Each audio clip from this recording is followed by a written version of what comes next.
Action! Oh, that's Kevin's line. Hey, good morning, everybody. Welcome to ShortSalePowerHour.com. My name's Fred Weaver, my partner Kevin Kaufman. I have no idea what he's doing. Wow, you're bringing the sign back out? ShortSalePowerHour.com. That hasn't made a appearance here on a show in at least since February.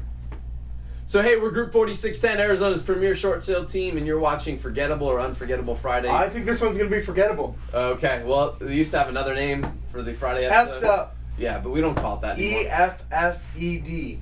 Effed. Does that work on Words with Friends? Have you tried that word yet? I'll go try it in a minute. You know what? I'm just curious. Like, if any of our friends out there play Words with Friends, put a comment on today's video. With your username. Yeah, tell us if you play Words with Friends. We're just curious if we're the only ones that are obsessed with this game. And if you have no idea what we're talking about, no need to comment. Unless you want to comment on the... I gotta believe every single short sale negotiator who has an iPhone plays Words with Friends. Probably. Hey, so Kevin, we talked about last week a topic around Fannie and Freddie and other investors who are getting a lot more, what shall we say, brutal, strict, hardline, hard ass, dumb. Sure. What's happening is that a lot of the investors out there, including Freddie and Fannie, are stating to their servicers that they will not postpone the foreclosure sale date. And the episode that we aired was pretty popular based on the fact that like 20 some of you commented. A lot of people and we didn't even, I don't even think necessarily solicit your comments on that one.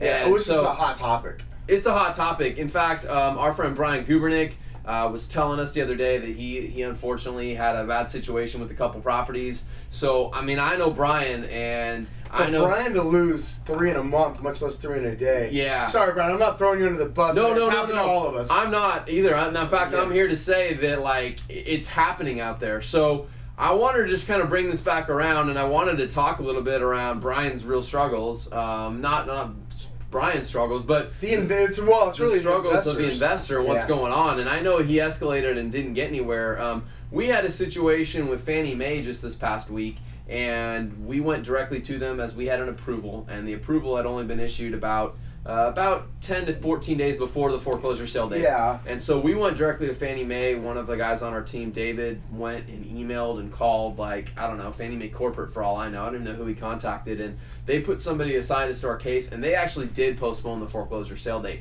So the reason I'm sharing this with you, and actually that particular file has already had the foreclosure sale date postponed before. Yeah, which is why the servicer wouldn't do it. Because it had already been postponed. I don't want to say they wouldn't do it. They wouldn't, but they also told us that they couldn't. Correct. And, you know, it's just funny that what we're seeing is, even though the investors, and Fannie and Freddie specifically, who we're talking about today, have taken a more hardline approach with their servicers and saying, hey, we're not going to postpone these foreclosure sale dates, they actually seem to be responding to us directly better than they're responding to their own servicers. Which is, to me, kind of funny that, hey, I mean, why do you even have a servicer if I'm just going to come to you? Like, the whole reason you hire a servicer is so I don't have to come to you. So that way you don't have to deal with stuff like that. Why don't you just trust the people you're already paying to do the job correctly? Oh. Yeah, but Freddie and Fannie's a whole mess. I don't even want to talk about all the congressional hearings and meetings that have been done just this week around what to do with Freddie and Fannie. Like, the government doesn't know what to do with them right now. They're like, we own half of them. We're not sure what to do with them. Here's an idea. Let's let nature run its course. Yeah, the government's actually afraid of nature, though. So, hey, here's the deal. So, if I'm an outside viewer, I'm going to give you my opinion of what I see. Outside view, we were able to get a Fannie Mae foreclosure sale date postponed. It happened to be on a file that was already approved. I think the fact that our file was already approved probably weighed pretty heavily into why it was postponed. The other 3 that Brian happened to lose this week, I don't believe that any of them were approved. So I want to be real careful here, Brian, if you're watching, dude. I'm not saying we're better than you, even though we are.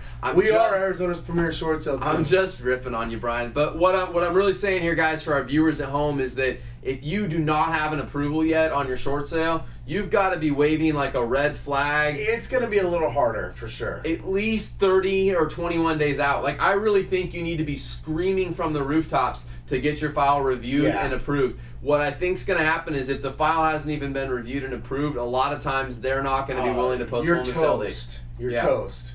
So what does that also mean? Let's transition from what that means to us as negotiators. What does that do to the front end of our process? I don't remember if we shared this last week. If we did, I'm sorry, but I'm going to share it again. What I think you need to start doing is talking to your homeowners up front. You need to aim your lead generation activities at people that aren't behind yet on their payments, okay? And you also need to make sure that when you talk to your homeowners that they understand, hey, look, we need to get this listed as soon as possible if you are behind, because at the end of the day, the only way we're going to do that is if we get an offer on this property and get it reviewed quickly. Yeah.